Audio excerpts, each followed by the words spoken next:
Countries all over the world indulge in fruited holiday breads and cakes like the Italian panettone, German stollen, and American fruitcake.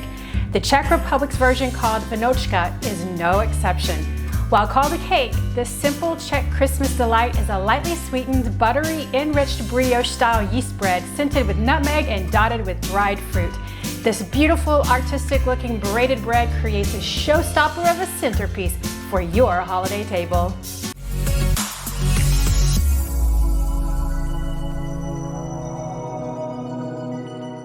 Here's a quick shout out to my Czech viewer Mark for his suggestion in making this wonderful bread, and to my sister Christy, who lived in the Czech Republic, for guiding me in both Czech cuisine and culture. For historical and cultural details of this bread, please see my blog linked below in the description. Let's dive right into this recipe. I'm excited to share my simple yet indulgent version of the traditional Czech Vánočka. For the ingredients, you'll need yeast, granulated sugar, milk, black raisins, golden or crimson raisins, all-purpose flour, salt, nutmeg, butter, eggs, vanilla, and sliced almonds for the topping. I've kept this recipe simple, highlighting a few flavors while keeping the buttery sweet indulgence. We begin by activating the yeast and plumping the raisins. In a small bowl, we're going to add 14 grams, which is 2 packages of active dry yeast. Go ahead and measure out your sugar for the recipe, and you're going to need 100 grams, which is a half a cup. From that, we're going to take 1 tablespoon, add that to the yeast. This encourages the growth and activation. Give that a quick little stir. Go ahead and measure out 236 milliliters, which is 1 cup of milk. Heat it up so it's between 100 and 110 degrees because we need that heat to activate the yeast. So I just put it in the microwave for 45 seconds. It was just right. From the milk, we're just going to eyeball it and put about 1/4 cup into our yeast mixture, and then reserve it for a little later because we'll need it for the recipe, the dough, and then just a stir. We're going to set our mixture aside for about 10 minutes to allow it to become bubbly and frothy. Now it's time to plump up the raisins. Go ahead and heat a kettle of water. You need about 2 cups of water to boiling. And then in a bowl, we're going to add some raisins. So raisins are traditional in Vánočka, and I'm using a combination of black and golden or crimson color. You can use whatever you want or what works for you. You can even avoid the raisins and put another dried fruit, as long as they're about the size of the raisin is fine. So I have 60 grams of black raisins, which is a half a cup. And I have 60 grams of the golden crimson raisins, which is also a half a cup. And then we're going to cover the raisins with boiling water. Just make sure we cover them well so they don't dry out and they moisten and plump up. We're going to allow the raisins to sit aside for 10 minutes to hydrate. To make the dough, we're going to mix the dry ingredients. So in the bowl of a stand mixer, or just a large bowl if you're going to be mixing this by hand, we're going to add 600 grams, which is 5 cups of all-purpose flour.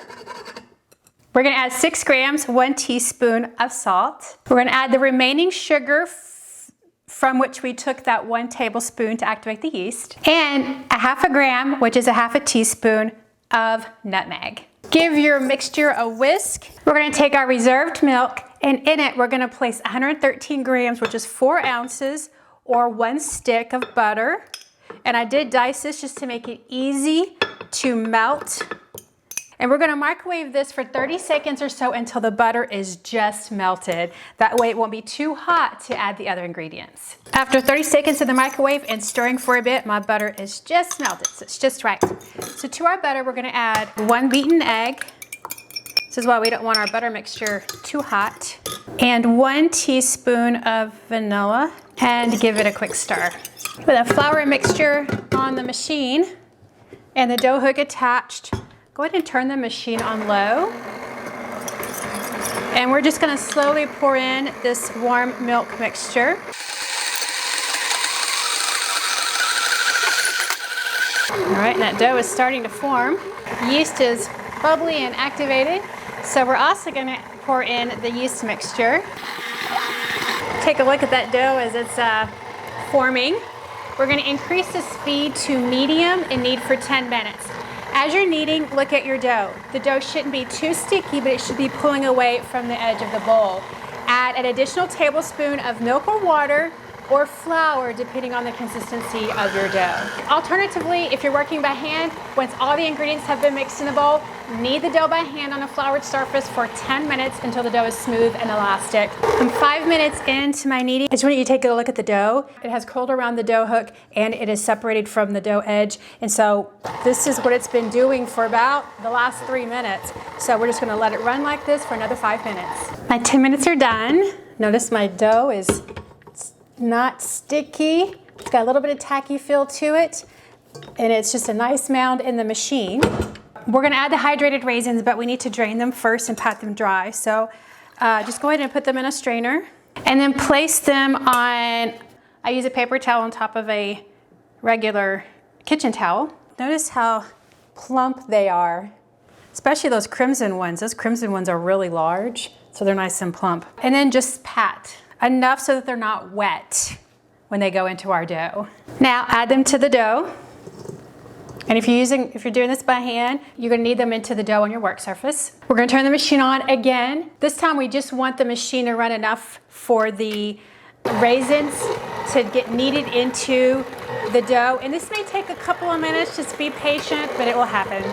Sometimes I like to help my machine a little bit. For the most part, the raisins are mixed in, but I don't feel like maybe it's as mixed in as it could be. You could just put this on a work surface and knead them in real quick by hand, or just help the machine a little bit, like take the dough out, just do a couple little stretching and kneading just to get those raisins covered, and then put it back in the machine and let it run just for a few minutes again. Mound your dough in the bottom of the bowl. It's pretty easy.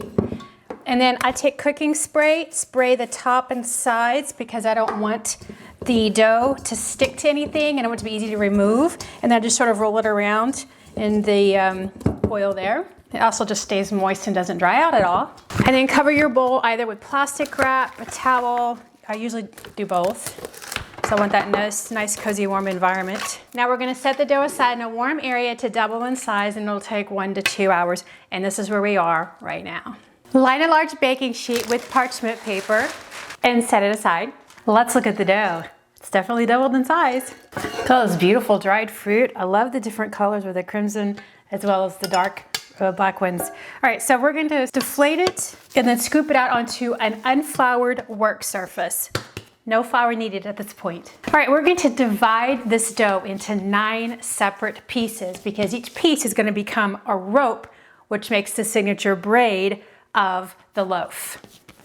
So you can eyeball them. I'm gonna weigh mine because I want mine to be equal in length for each rope. So to weigh, I just simply weigh the entire dough, 1,260 grams, divide that by 9, that gives me 140 grams each. So that's what I'm gonna aim for, is 140 grams per piece. Once I have my 9 dough pieces separated, so I like to shape mine first into a ball because I find that's just a little bit easier to roll out into equally shaped ropes.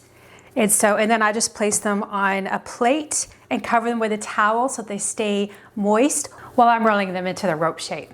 We're gonna be making 3 sets of braids. Our first braid is going to contain 4 ropes, the second one with 3 ropes, and the last one 2 ropes. I'm gonna roll these out just enough for each braid. So for my first braid, I have 4 ropes. So I'm gonna start out with 4 balls and then just set these aside. Okay, we're gonna start by taking our dough ball and then using one hand, start rolling it back and forth. Once it's long enough for you to place 2 hands on there, place 2 hands and start rolling it out.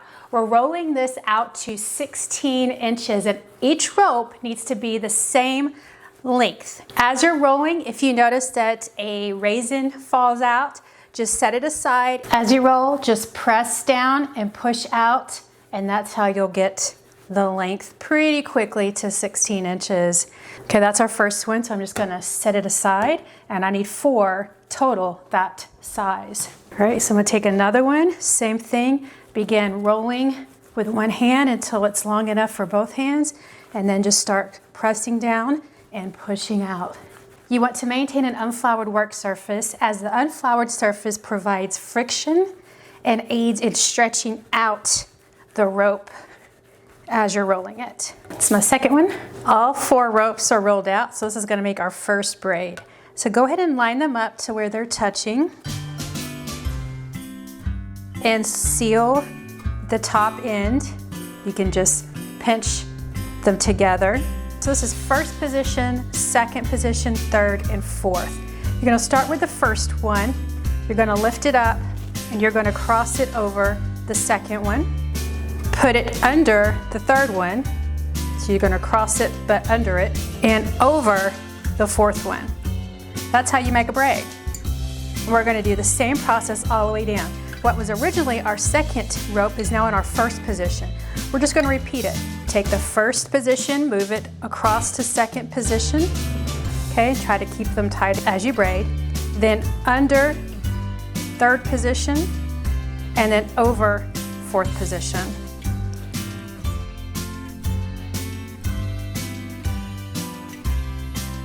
So notice how that braid is forming nicely. And we'll repeat all the way down.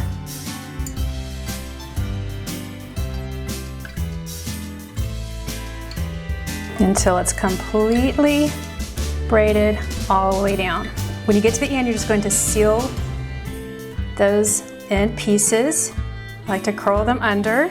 And then of course we have the raisins that fell out. I just go through and go back and then just tuck them in those little braids. We're gonna have another braid on top of this one.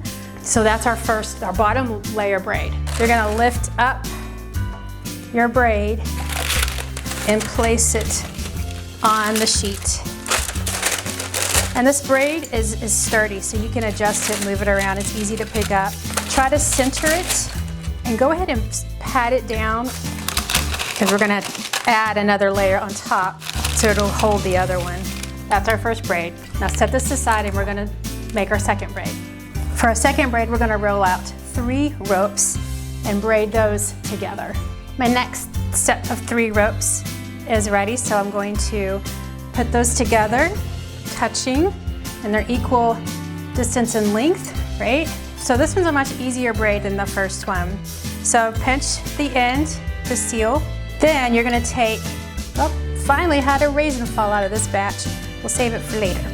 Okay, so then, simple braid. Take position 1, which is in your far left side, cross over second position, which is the center. So now it becomes the center. Take the third position, which is on the far right side. We're gonna do the same thing, cross it over the center one, and then that's the pattern, all the way down. So again, first position over center. Try to make it nice and tight up here. Third position over center. First position over center. Third position over center.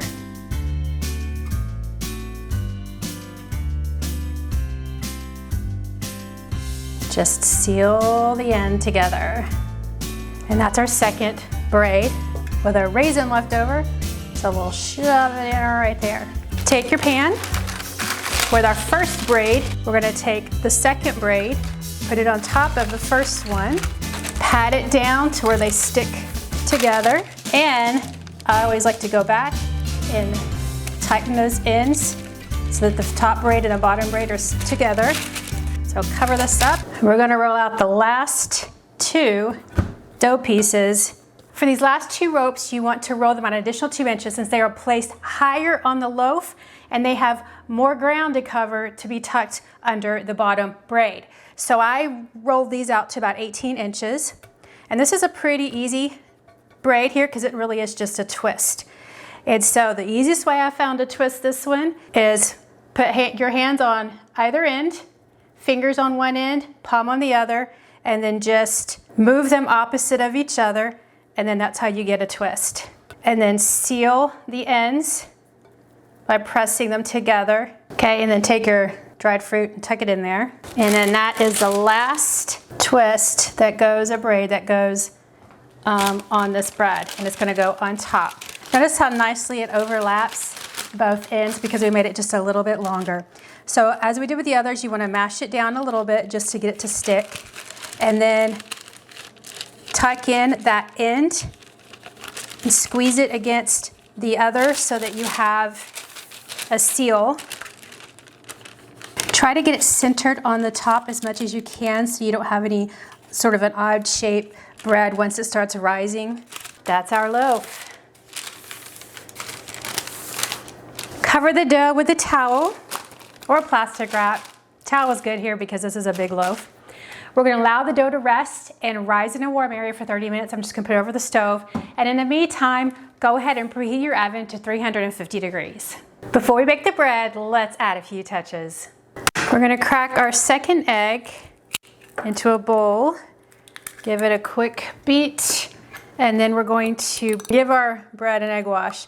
So we're gonna just brush this egg over the bread, and this is what's gonna give it that dark brown coloring on top. Give it a little bit of a shiny glaze. This also is good because it's going to help our almonds stick to the bread for that little extra bit of texture and color. So I'm going to put some almonds on top and all around. This gives the bread a little bit of crunch that you're not going to have in this bread at all except for on the almonds. Now this is an optional thing. You don't have to put them on there, but I think it does make the bread look prettier. It does enhance the beauty. That is our beautiful Vánočka bread ready for the oven. Place your Vánočka in the oven and we're going to bake 50 to 55 minutes or until the internal temperature reaches 190 degrees. You could also just put a skewer in the center and just make sure that it's done. And then at the halfway point, about 25 minutes, I'm going to put a piece of foil over the top to prevent the bread from over browning. Check it out, the bread's right out of the oven. Look at both sides there. Nice and brown, not overly brown. Looks great. The temperature is 190 degrees, so it's ready. So we're gonna add our last bit of pretty touches to it and then we can slice and eat it. While the bread is still hot, I'm going to brush some melted butter over the top and the sides. It gives it that glossy look. And there's one more reason why we put butter on this bread, to hold on the powdered sugar. So then just let it snow. You can, of course, dive right in and slice it. If you're not gonna serve it right away, once it cools, you can add more powdered sugar for it to actually stay. With the melted butter, it's gonna soak into the butter. Notice how brown it is from the egg wash. This is a large, artistic, knotted, pretty impressive, if I say so myself, looking loaf. Perfect for the holidays. I like that it's a tall loaf. The braided knots give it an interesting shape. I like that it's dotted with different colored raisins. Take a look at the crumb. It's very stretchy. It's light. It's an airy bread. This bread smells buttery and sweet and fruity with a hint of nutmeg.